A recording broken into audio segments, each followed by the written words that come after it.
Welcome back to the Village Bonfire for another episode of the Wild Sacred Journey podcast. A podcast not just for your mind, but for your body and spirit too. Here we don't just talk theory. Instead, we compassionately engage with our lived experiences and a wide variety of topics together, all to invite the question, in these times we find ourselves in, how do we be more human? Thank you for being here. May these conversations awaken, inspire, repair, and evolve something deep within each of us and serve the wild, tender aliveness of our personal and collective hearts.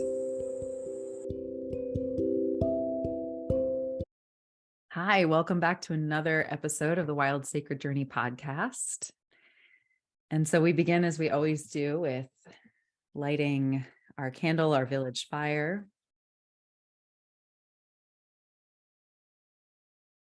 And just welcoming in, for some reason that feels particularly like,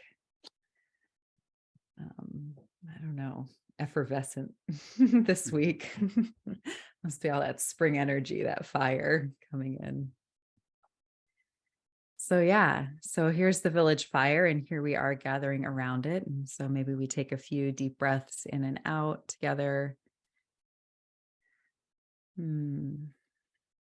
This episode will become available on the new moon, but we're recording it actually pretty close to the full moon. So we've got some of that full moon energy coming into the recording. And so wherever you are when you're listening, just acknowledge perhaps what is most present for you right now. Maybe you notice your breath. Maybe you notice a sensation in your body. Maybe it's just lots of thoughts, and just acknowledging that is a place to start. Maybe there's an emotion. Maybe there's a sense of your own heart beating.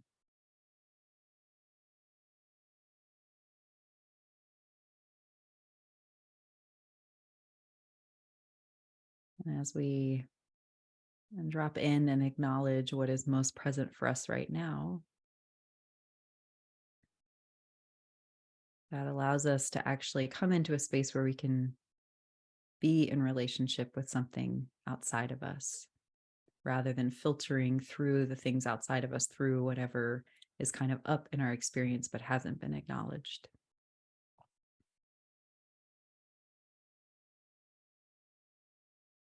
And so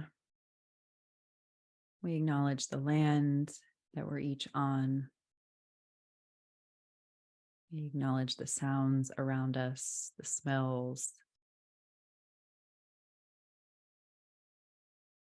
the textures, maybe tastes.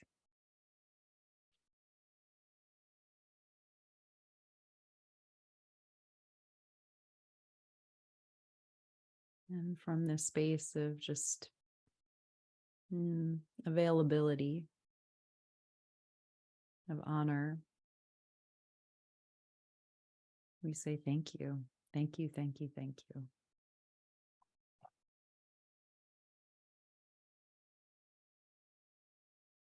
And so thank you for joining me today.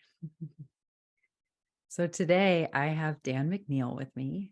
And so Dan came to me in this village fire by way of Tammy LaDrew, who was one of my teachers, and then was also on the podcast with a really beautiful episode. So if you haven't listened to that one, you should check it out. It's on conscious wayfinding. She was like, you should talk to Dan. I was like, okay. And so I hopped on a quick Zoom chat with Dan and to get to know him a little more. And I just, I was just really struck by how beautiful an approach, like how many different ways he's kind of gone about this question of like being human and being this soul, having a human experience, and how to really be in service and live as love. And, whether it's like as a math teacher, whether it's as a priest, I think, whether it's like so many different things, right? There's a mindfulness and meditation teacher. So we'll get into more of his story, but he's like Yeah, all the different approaches we can take, all the different paths that we can take, and yet that still sort of keep pointing us to like what's really true, what's really true, what's really true. So I'm really excited to have him on and to kind of get to share about that and have, yeah, just his joy to hear on the podcast. And so, yeah, so thank you, Dan, for being here. I'm looking forward to our time together. Thank you. Yeah. So Dan, his bio, Dan says, my journey began more than half a century ago. The shore of Lake Ontario was my playground. Skipping stones and collecting sea glass were two of my favorite childhood pastimes. On a hillside at a youth conference in Steubenville, Ohio, I met Jesus. In the hollows of eastern Kentucky, I served the elderly and discerned the call to be a teacher. Later, that same voice called me to community as a Franciscan brother in rural Pennsylvania and next to the city of Washington, D.C., where I met my husband and our two children. I am teacher, brother, husband, and father. The past decade has brought me to the sacred valley of Peru, the inner landscape of Vipassana meditation, and a rediscovery of the Christian mystics. These days, you will find me mostly at the ocean, on the cushion, and at the table with friends and family. And he has a website too, and we'll chat a little bit more about that later. But so he reflects in his website, he reflects on all the weaving together of all those different threads. And welcome. No, that was nice to have a remembrance of life is taking me to different places. I visited many sacred, wonderful places, and you touched upon a few of them, but it's always the same spirit whispering behind. So whether I was a Franciscan brother and learning the love of nature that St. Francis is famous for, whether I was in Peru, in the Sacred Valley doing ceremony, again, getting in touch with the earth as a living being and learning to reverence all of creation. And most recently, I've been spending my time, particularly during COVID, as a mindfulness instructor, that I found just getting quiet, that it was like the world forced us into retreat, whether you wanted to or not, you could receive it as a gift. And so I tried to take that opportunity as a way to listen more deeply. And so through all of those experiences, it's the same voice that I hear through the different decades of my life. And as you were opening our time together and you invited us to listen, it feels like we are in a pivot, a moment of transition. Maybe we're like moving out of COVID and moving into life after that. But as you talked about the spring energy, and I'm in Washington, D.C., and so everything is just turning green, and you feel like the earth is just waiting to break forth. And you mentioned, I come from a Christian background. It just so happens that today is Good Friday. It's the Friday before Easter. And so in the Christian tradition, these 3 days from Good Friday to Easter is the Triduum. It's like the most sacred time of the year. And this tradition calls us to transformation as much as spring is calling us to transformation. And so today is like a day of reflection, and that what looks like a day of death and loss and darkness, we're invited to trust that life will continue to break forth, just like each spring it does, and that there's a promise of something.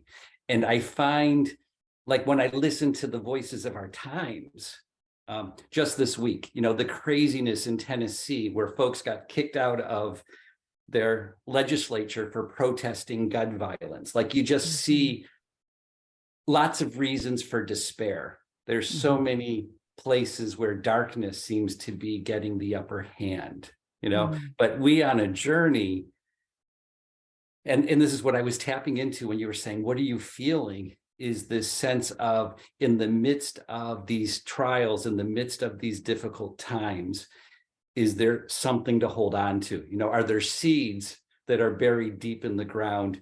Is spring awaiting for our faithfulness to just stick with it, to believe that something more can come to be? And are we willing ourselves to go through that transformation on a personal basis? And so all that stuff is what I thought you were calling us into. At least that's what opened up to me as you lit the candle, called us around this fire. And it's a pretty big challenge, but isn't that what we're all here for? Yeah. Oh, yeah. I just want to give that statement a moment. It feels like, because it's a challenge, and yeah, and yet it is also, yeah, what we're here for. And yeah, I mean, there's a lot of threads I feel like we could follow right from there. And I do want to give you an opportunity, if there's, although your bio is more sort of woven into the social fabric of things, is there anything else you'd kind of like people to know about you? Any identities, roles, ancestors, lineages that kind of feel present right now? Yeah. Well, it's just interesting because of this. I will be gathering with friends and family over the weekend. Mm-hmm. I'm an adoptive father. My son and daughter are now 28 and 26, Jaden and Tanaya. And so, like, that's an important identity for me, that I never thought I would be a parent as a gay man. I thought when I was came of age at a time when, like, gay marriage was not even a possibility or a thought. So I never thought I would marry someone. And fortunately, my husband and I have been together for almost 30 years. So Wow. I never expected that. And I never expected to be a father. And so maybe that's part of that initial conversation I was having, that these seeds that are planted in our lives, we don't even know what they are. We can think, and we can maybe have an idea where we think our life is supposed to go, but then there's a openness. There is this willingness to just trust the universe, that there are things waiting for us that are bigger, better than our own plans.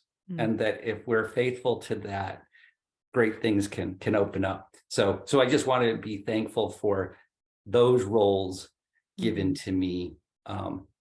But through all of them, I'm always a teacher. And I don't know if it's just because I was curious as a kid.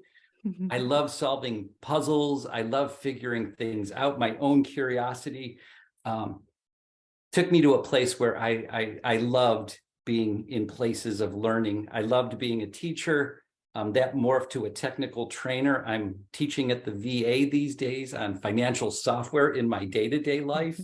But probably one of the places where I find the greatest joy is being a mindfulness teacher.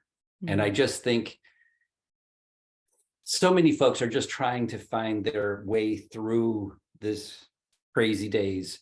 And that if mindfulness, what mindfulness is to me is just listening.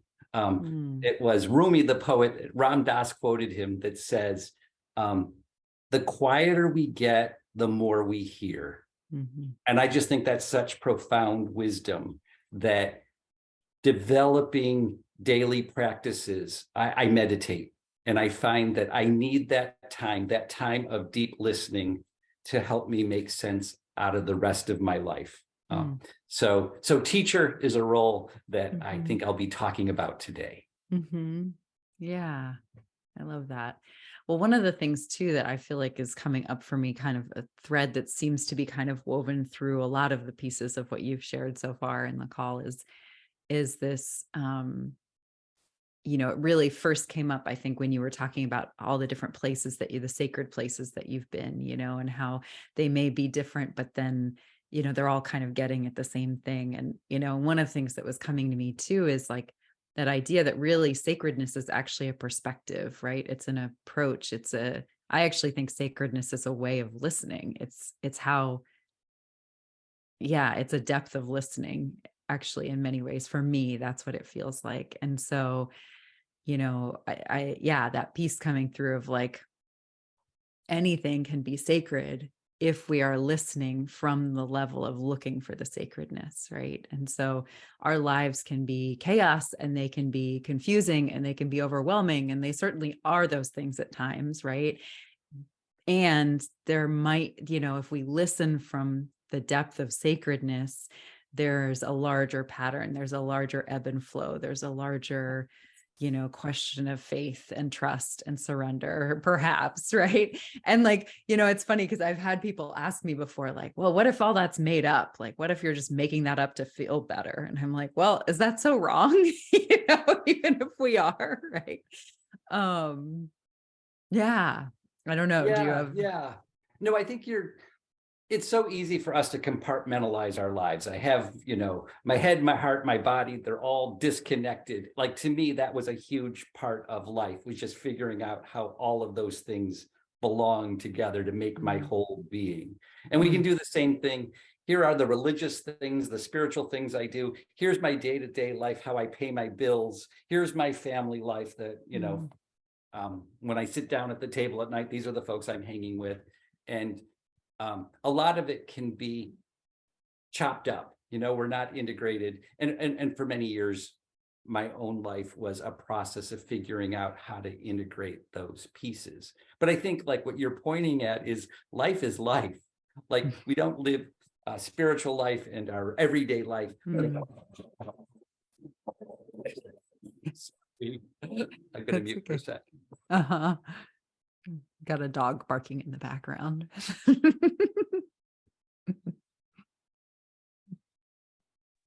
The mailman's delivering the mail. Sorry. Uh-huh. Yeah, That's all so right. Life Rico is is life. proudly protecting his home. There's no podcast life and then other life. There's Right, life. exactly. And so even when I meditate, I'm going to go right to there. That Mhm, for me, meditation begins by tapping into my body, by paying attention to my breath, and being in the present moment. That's what mhm, mindfulness is all about. But that's mhm, like in the concreteness of the city I live in, the home I live in, the work that mhm, I do, the people that I'm around, that when I sit to meditate in the morning, I bring all that with me. And I mhm, intentionally open my mind, my heart, so that I bring that all into the space. And that's what I'm listening to deeply, that in the quietness of my mornings, I'm listening to, how am I connecting to the world? How are the relationships that I'm encountering in my home? What am I doing when I leave my door?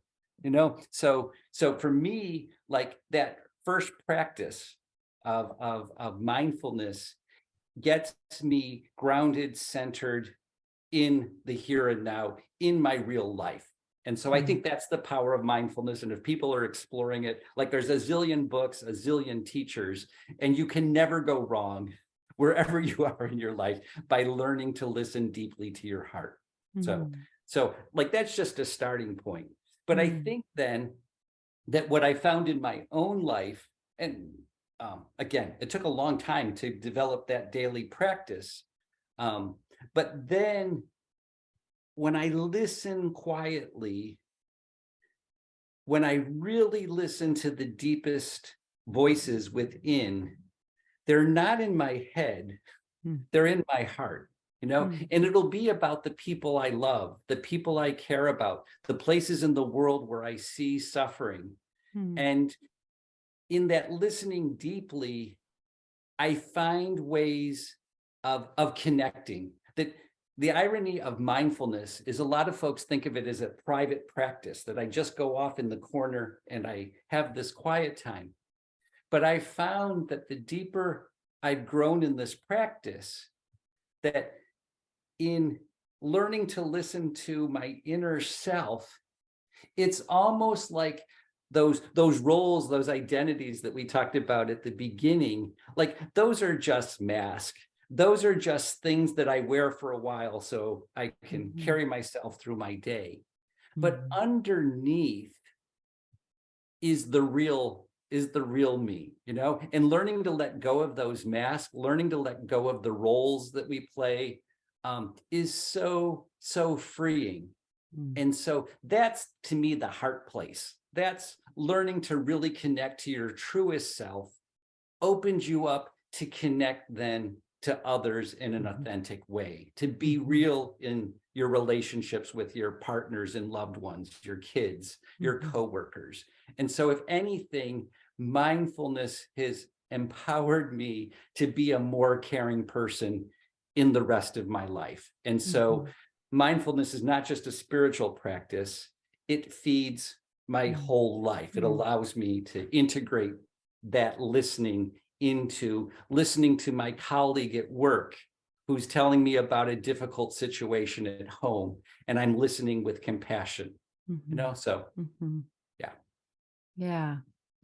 Yeah. I mean, I think some of what I'm hearing anyway and what you're sharing, it's reminding me of, I think a lot of times, I know for me, part of my journey has been struggling with knowing what's mine, not mine, kind of. And, and I know a lot of other people who struggle with that too. And I think we're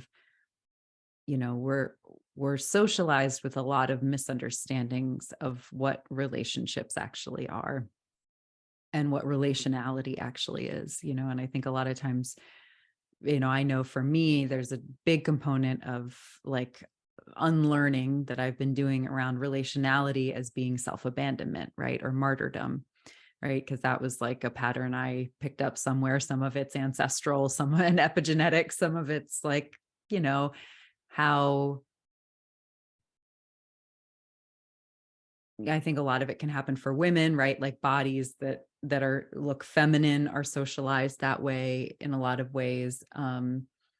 There's a lot of different reasons, but yeah. And, and then I know there's other patterns that I feel like come up, around,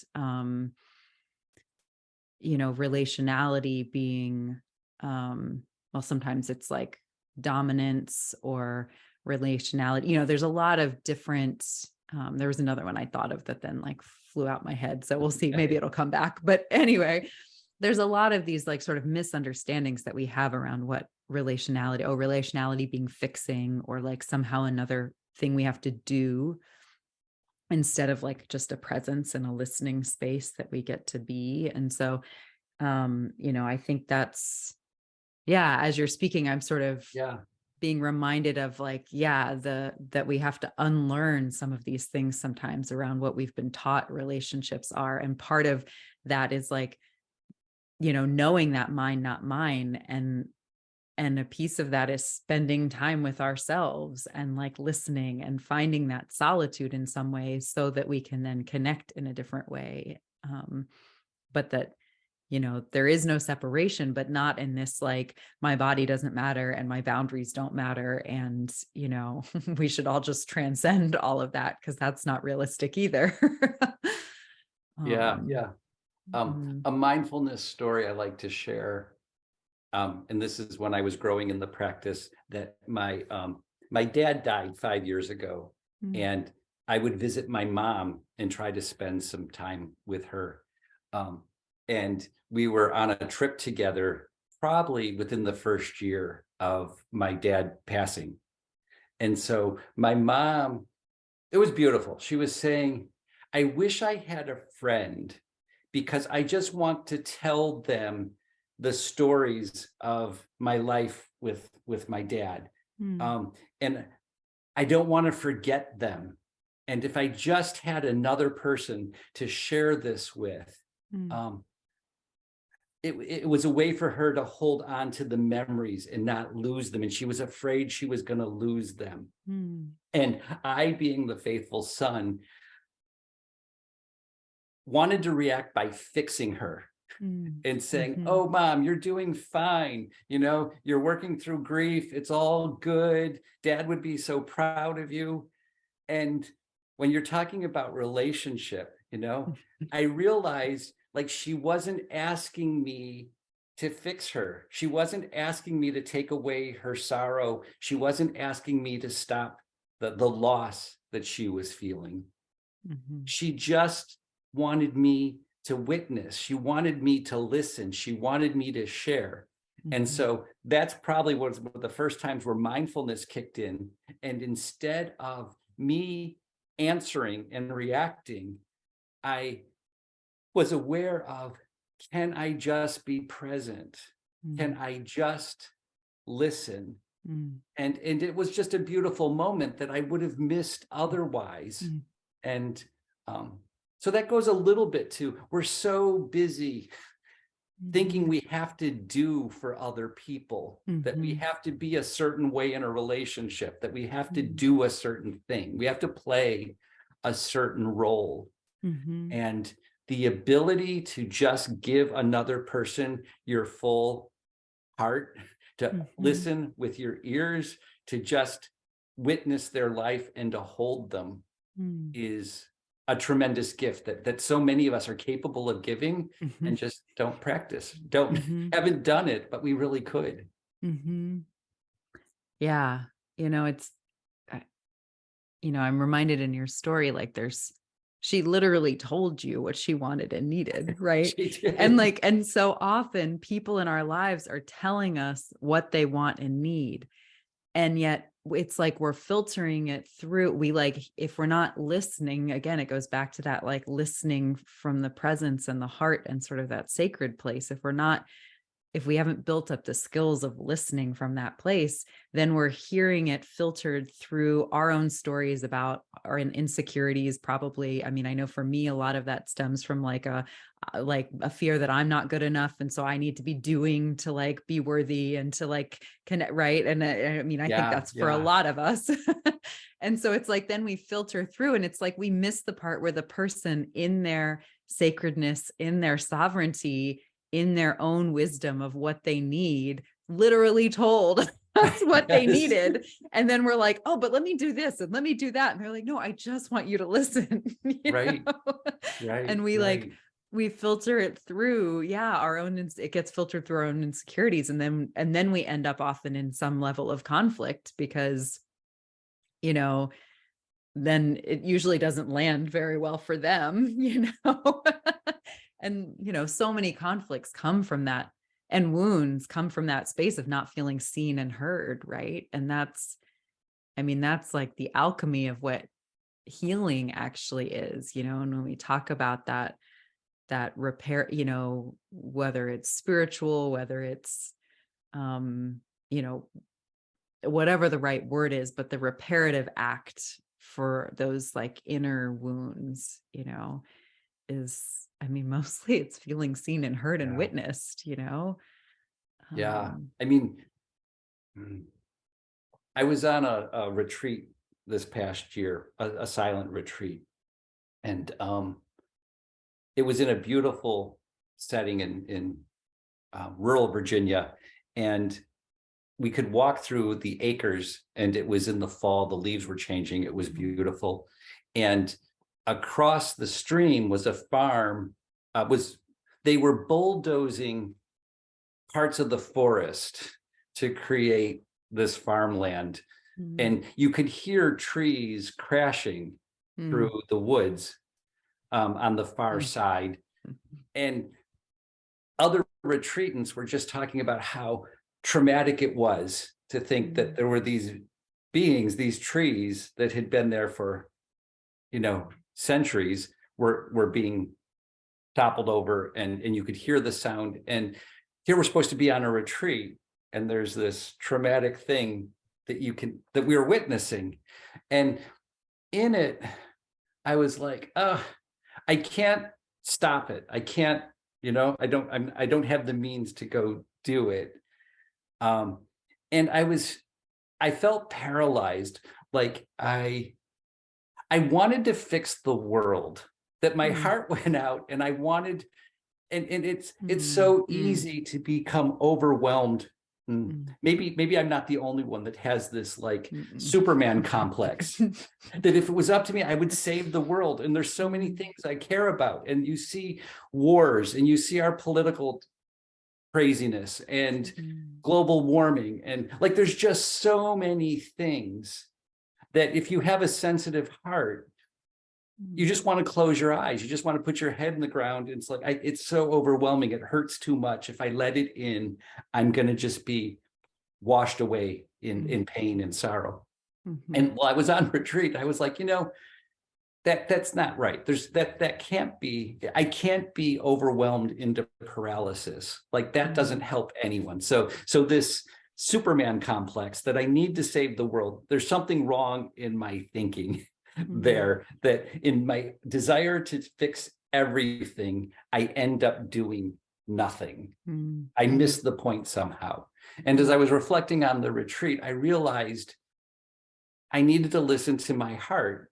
And it was, what is the thing that I can do something about? I can't fix everything, but there's certainly some area in my life, some part of my life where I can make a difference, that I can serve, that I can love.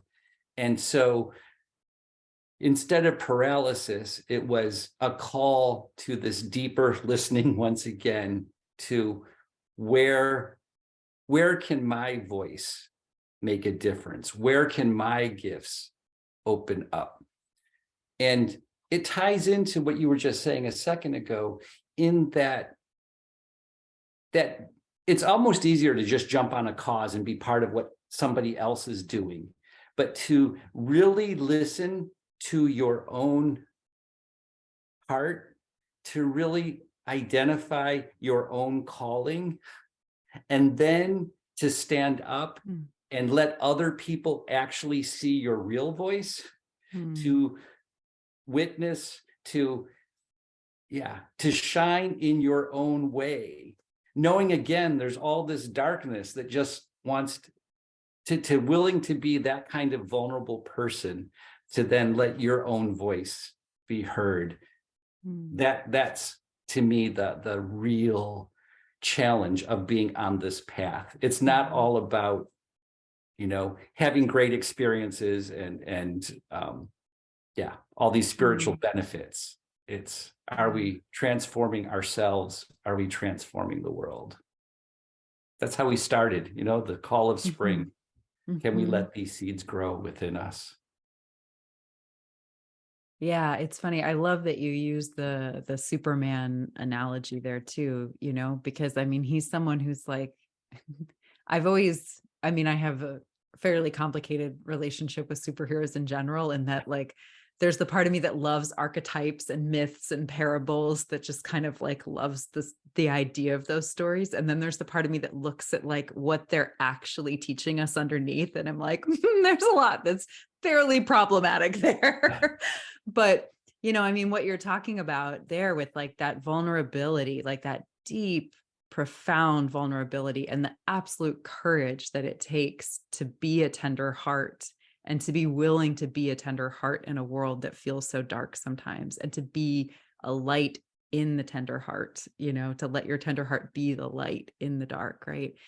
And like, that's actually kind of the antithesis of Superman, like, who's like, virtually unstoppable, like other than this rock from another planet that doesn't even naturally exist on Earth, right? Like he cannot be hurt, right? He's untouchable, right? And I think so often we turn to these identities, these roles, these masks, as you were calling them, in some ways to kind of be that untouchable, and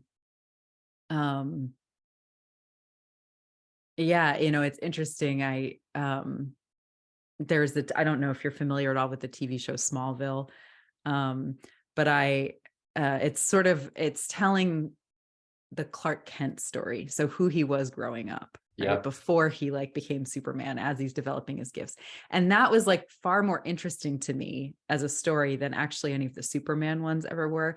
And I think part of it is that Clark Kent actually has emotions, and like Clark Kent in some ways can be hurt. Clark Kent has people he cares about. Like, Clark Kent is invested in the life in some way, in a way that like Superman isn't. And so we have this idea, whether it's like becoming a yoga teacher or becoming a meditation teacher, or, becoming some shaman, or, whatever. We have some sort of spiritual awakening, or we go through some dark night of the soul and then come out the other side and want to somehow be this like hero version of ourselves coming out the other side, when in reality, like the dark nights of the soul kind of, if we're sitting with them in ways that like really let us be heroes, it's almost like they strip the masks off, not give us more to wear. Yeah, Yeah. yeah.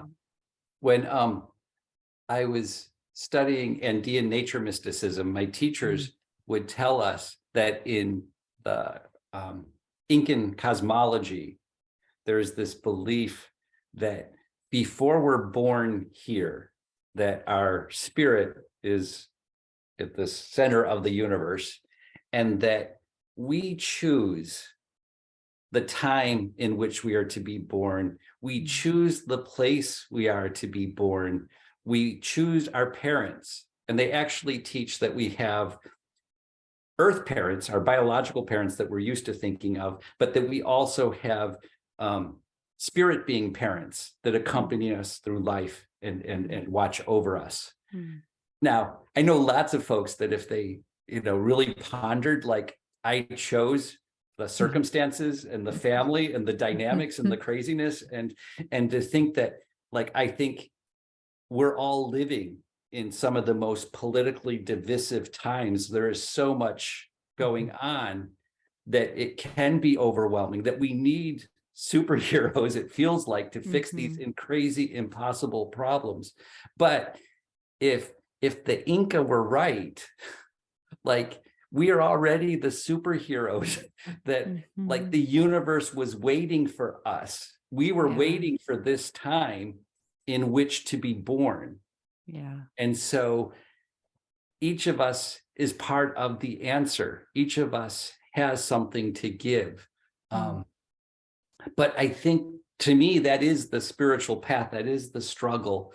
That it's it in this time of polarization, it's too easy to be us and them, good guys and bad guys, and you just demonize the side that disagrees with you. And that listening to your heart, listening to my heart that tells me I need to love, that we're really all the same, that we're one species, that this us them is the illusion, that we're all connected to each other. Like, really learning to love in mm. this time, in this age. I mean, it sounds easy, it sounds nice, but really, Yeah. really, to put it into practice takes all of our meditations and yoga and Yeah. all the practices, all the things that we can do are needed. Um, Mm. but yeah, so it's just a different way to look at this world that we're in. And instead of throwing up our hands and saying, why, it's Mm. like, why not? I'm here. I was put Mm. here and now. This is my place to, bring that light. Yeah. Yeah, and I feel like it takes a certain amount of courage actually to even to be willing to shoulder that level of responsibility, not even for the world, but even just for ourselves and our own power, actually. When you were telling the story of being on that retreat and sort of, everyone kind of throwing up their hands and going, "Oh, this is such a traumatic thing, and we're supposed to be on this retreat," kind of thing. Like, I mean, I was like feeling that in my own body, and what really, and how like I would, there would be some part of me that at least for a moment, if not multiple moments, would be like in that space, and as someone who is, very sensitive, like, yeah, I mean, if a tree falls, like I feel the vibration of that in a really deep level. Right. And so, I mean, I went to the dentist the other day, and they're very nice people. I've not had any like trauma in like the sense of the word of like a negative experience. Never in my whole life. I've always had very nice dentists. And yet it takes me a long time to like come back down into my body and get my nervous system to kind of ratchet down after that, because there's something about laying there with your mouth kind of forced open and people hovering over you Yeah. really closely with lots of buzzing tools, that is very destabilizing maybe, or disconcerting for on a very primal physical level, you know?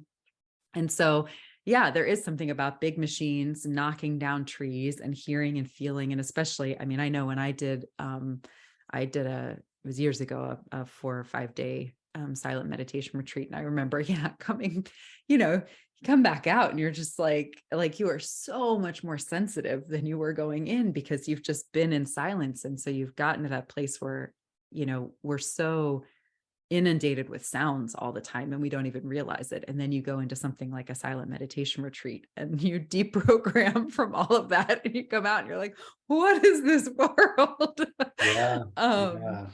but yeah, so, and I was thinking, yeah, so you're there and that's happening. And I was noticing in my own body how like in that, yeah, that how quickly that goes, like, oh, I felt something that's uncomfortable in my body. And it's like how quickly then I want to turn my attention out and like blame the tree falling and blame society and blame the world and like go from the micro to the macro because, and how much that is like that, like a coping mechanism, a survival mechanism of sorts, but also it's like that, not, it disempowers us and it's an avoidance of some of that responsibility, but it's also then an avoidance of like our potential for growth and our potential for actually, like you were talking about then, really finding out, like getting curious, okay, what is mine to do here, and the answer to that has to be found in the body and how our body is relating to what feels uncomfortable, what is coming at us from the environment that feels uncomfortable, so that then we can go back out again into the world and from this place of, okay, now I'm centered, now I'm here, now I'm me. But yeah, it like happens so quickly, like those moments, like, I think Yeah. that's the benefit too of Yeah. meditation in some ways, is it helps teach us to pause and to slow down some of those responses. I don't know if Yeah. And, that's and yeah. just to build on what we were saying earlier, that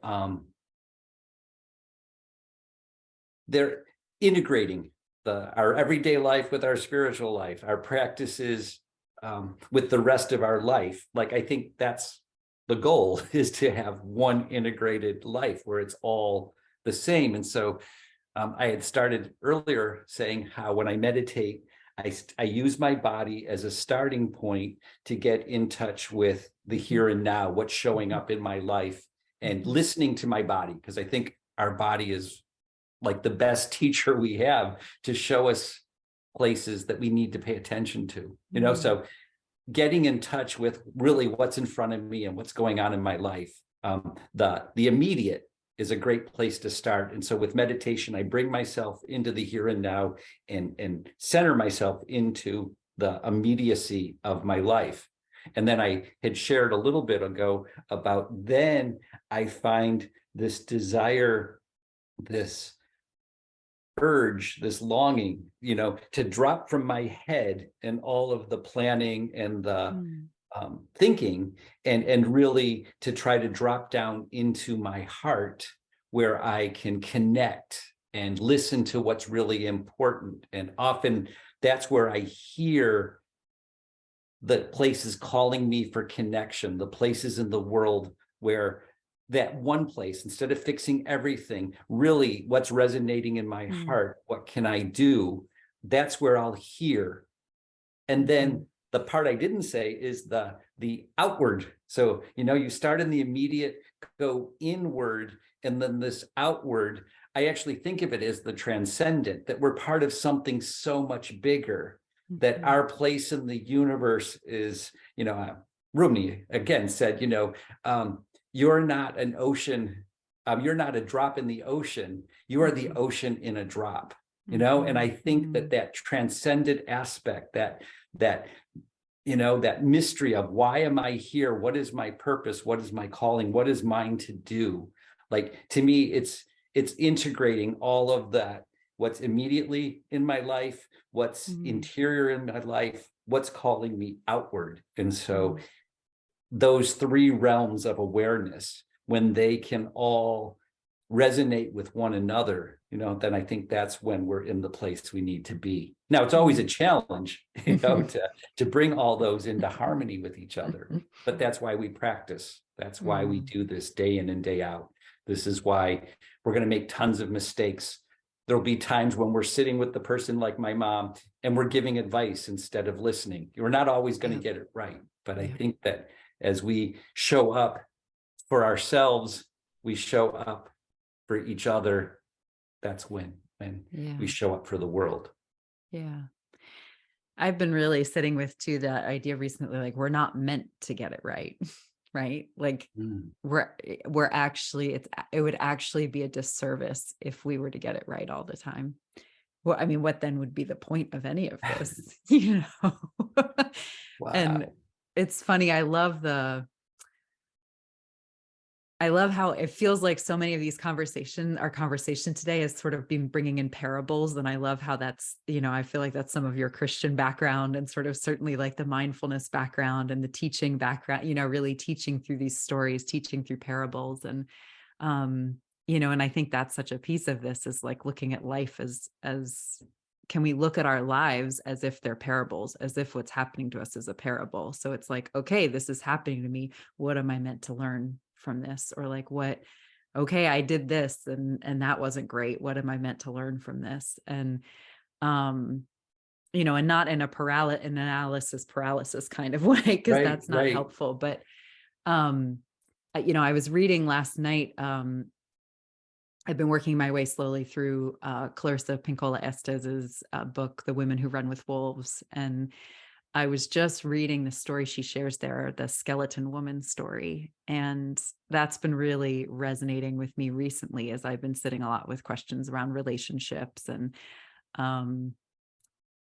just life, death, life cycle kind of stuff. I've been really feeling into a lot of the archetypes, the life, death, life, goddess and God archetypes, like throughout myth and history. And, I think this kind of ties in a little bit with some of, that a lot of actually the threads that we've kind of been tracking today, but it's, so the skeleton woman is a story. This fisherman goes fishing and he ends up pulling up, he thinks he's caught something big, and it turns out it's a skeleton. And he doesn't realize it's gotten caught in his net. So he sees the skeleton, he gets scared, he turns, he starts gunning it for shore, and the skeleton's following along behind him because it's in his net, And then he gets off the boat and he's running home, but the net's still coming with him. So the skeleton, of course, ends up coming with him all the way home. And he gets to this place where he thinks he's safe, but the skeleton is there because she came with him. Yeah. And at first he's afraid and he wants to turn away, and then there's some part of him that manages to turn back to her, and some part of him, a compassion starts to come in beyond just that initial fear. And he slowly starts to untangle her bones from the nets. And it takes a long time, but eventually he gets her untangled. And then by that point, he's lost his fear and he lays down to go to sleep. And she starts actually kind of fleshing back out again through this process of being tended to by him. And then, as he's sleeping, I can't remember the exact story now, but there's a tear that falls and she actually drinks the tear, and that fully fleshes her back out. And then, they end up through that process. Now they've fallen in love, And so it's a love story, but it's a love story about, and what she was talking about, Dr. Estes, which she was, or Pinkola Estes, talking about was we want the treasure, right? And so we cast these nets for the treasure, and it comes back sometimes, often actually, in ways that are initially quite scary and challenging and overwhelming for us to take in, right? Because they come back in ways that are actually kind of ugly, or bring out the ugliness in us, the parts in us that we're afraid to kind of face, right? The death aspect of things and so, initially we kind of want to run from it, or like we were talking about earlier, we want to go macro when we need to actually stay micro, and, place blame somewhere else, or, kind of just make the problem so big that it gives us permission to like not actually confront it, not actually deal with it, right? To feel powerless in the face of it. But anyway, and then we go back to our safe place, and it's like, but if we go to that safe place, which, you know, for him, it was home, but I think part of what you've been pointing to is like in the body. And then from there, we start to tune in. Okay. And then the heart starts to bring in some compassion. And it's like, okay, what if we start to actually untangle some of these things and figure out what's actually going on here? And like through that process, yes, there's like a breakdown, but then there's that revival that we were talking about, that spring energy, that renewal, you know, that rebirth that starts to then happen. And then the more compassion and the more love, you know, we have, the more there's a softness, there's the tear. And then in that, then, you know, actual communion, actual connection can start to happen. And so it's like every time, you know, what I have really been sitting with in that is like, how much can I let myself trust that the second my heart opens in love, death is right there too. Oh, And like, and can I like lean into that and actually like embrace that more, you know, rather than, because so often it's like we find the things, the second our heart starts to open in love, it's like we want to clamp it back down again, because on some level we know that loss of that thing that we're loving, or that person that we're loving, is like that, you know, it's like I don't know, we just, yeah, we like, yeah, yeah, start to squeeze harder, and then that closes us back off. And so to really like stay open in our hearts, we have to actually, can we learn to embrace loss and death and grief and the ugly, quote unquote, ugliness within us, and like all of, yeah, I don't know. So anyway, yeah. that's No, the that's parable that's been beautiful. coming to It me.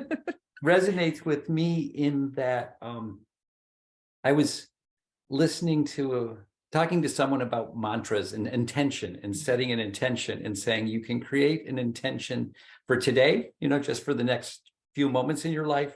You can create an intention for a season in your life. You can create an intention for your whole life long. And so I was reflecting on that, journaling. I said, what is my lifelong intention? And the way I put it in words was to live with an open heart. Can I live the rest of my life just continuing to open my heart more and more and more? And again, like when we're on a spiritual path like that, that sounds so pretty. It does, you know? And we think that we're going to go on 7-day retreats and we're going to have these powerful experiences, and that the treasure we're looking for, it's going to be glittery and beautiful. And, you know, in reality, when you really open your heart, that what comes is life in its realness, its bones, its decay, its and the mystery is, instead of running from that, can we still keep our hearts open? Can we still keep our eyes open? Can we still look? Can we still be present? And that, yeah, that transformation, that which the person wanted to push away was actually what they really needed. And that the exact thing that we think, you know, is our curse turns out to be the doorway to our freedom. It's pretty wild. But that's the beauty and the danger, the difficulty in living life with that open heart. Yeah. Wow. Yeah, I feel like, you know, there's so much right now, there's such a deep desire for safety in the world. Like you know, there's so many people and spaces wanting safety. And I mean, you know, no one can be like, oh, that's wrong. That's not something you should want, right? And yet at the same time, I've heard someone say before, like, we need to complicate the idea of safety, and that safety is actually the thing that we should be aiming for. And, you know, what if it's not? And and I think, yeah, that kind of like, you're right. The transformation is in the decay, and so even, you know, if we're going to go with the story of Easter, right? Like even if Jesus does come out of that cave 3 days later, right? Like, doesn't mean there wasn't a decay that happened in the cave first. Um, mm, Yeah. yeah. Yeah. I had shared with you earlier a story Ram Dass shared, and maybe Mhm, you can share the mhm. link to Yeah, folks. But in a yeah. nutshell, his teacher was a Hindu holy man, and a Canadian Westerner had approached him. People were hearing Ram Dass speak of this realized being. People from all over were seeking him out in India, and so this guy approaches him. This is all new to him, and um, the Westerner asked um, the guru, um, or the guru asked the Westerner, "Why are you here?" And he thinks about it for a second, and he says, "I guess I want to learn to meditate." And so um, he goes back, and the other Westerners who have been here learning lessons from this holy man, it's like, he never really gives us practices. This is the first time he actually told us to do something. And so let's ask him how to meditate. And so as they converse with him, he tells them that they should meditate like Christ. And they're like, what does that mean? And so his guru closed his eyes, and it was like the whole world stopped. And when he finally spoke with a tear running down his cheek, he said, Christ never died. He lost himself in love. He Mm, even loved those who crucified him. He lives with all of us now. He never died. He lives in love. And I thought, mm, wow, to lose oneself in love, that mm, to me is that open-heartedness, to be able to mhm, lose oneself in love. mm. Um, that's what I'm holding on to these days. Yeah, I love that. So this is feeling like a kind of slow, gradual kind of closing that we're coming to here. And I guess the last sort of inquiry question I feel like I want to pose is, for you, what feels possible for yourself, for the world, to lose yourself in love? Oh,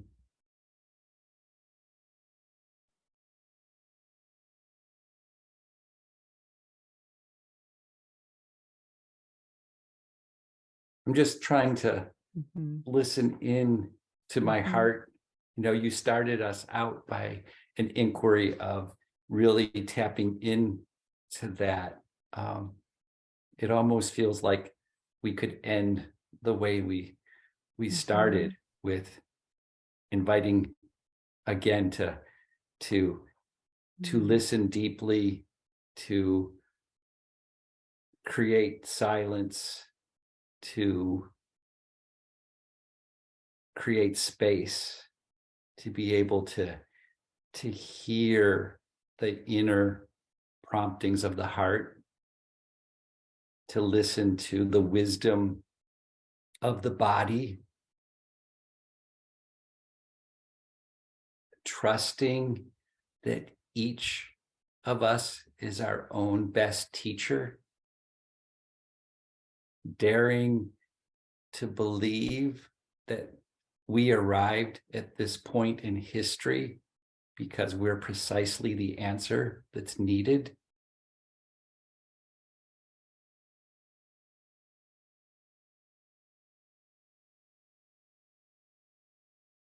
As I tap into that, um, I do feel like there's this seed in my mind's eye. I see a seed in the ground. It's in the darkness, it's in the dirt. It's glowing. It's waiting to spring into life, to break through, to allow something new to be. It's already encased in this seed form, and it's just waiting to burst forth, to grow into new life. You ask me, what is possible? And if I could lose myself in love, if I could open my heart to that degree, then anything is possible. Anything could still yet be.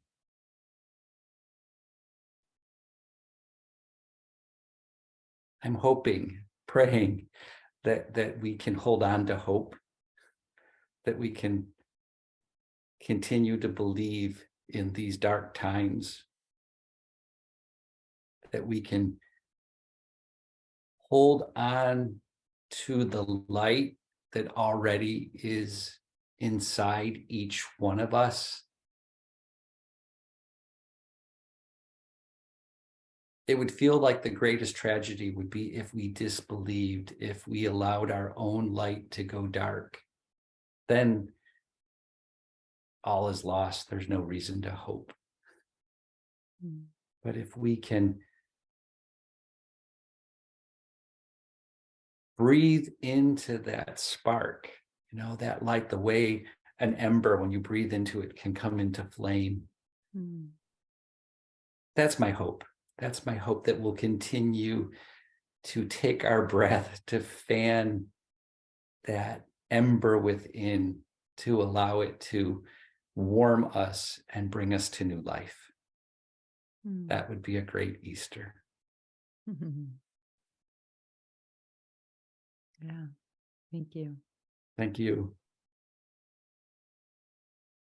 So that feels like a completion. It does. So normally I kind of end with giving you a chance to talk about where people can find you, but if you want to speak to that, you certainly can, but that feels like a I'll really trust you to beautiful just put my note blog to just out there, end. and folks are welcome to check in with me. That would be great. Yeah. Okay. Perfect. Yeah. Because that just feels like a really beautiful closing. And so we'll honor the closing that's there. And yeah, I thank everyone for joining us around the fire for this conversation. And thank you, Dan, Thank you. for being here. And yeah. And so we will gather next time. Thank you. Thank you.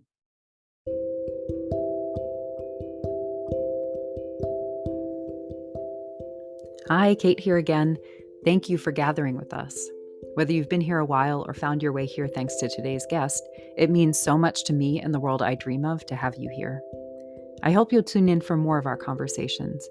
We humans seem to be at a profound threshold and facing questions of deep impact for the future and the world. We need our full hearts and humanity as we sow seeds of change in these times of joy and heartbreak. I count myself lucky to be here now, around this virtual village fire, weaving our stories into a medicine with humans like you. As a community medicine space, this podcast is relational. It weaves webs of connection and mutual respect and care across time and space.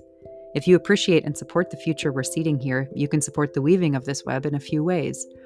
1, share episodes with friends and family or online with your community.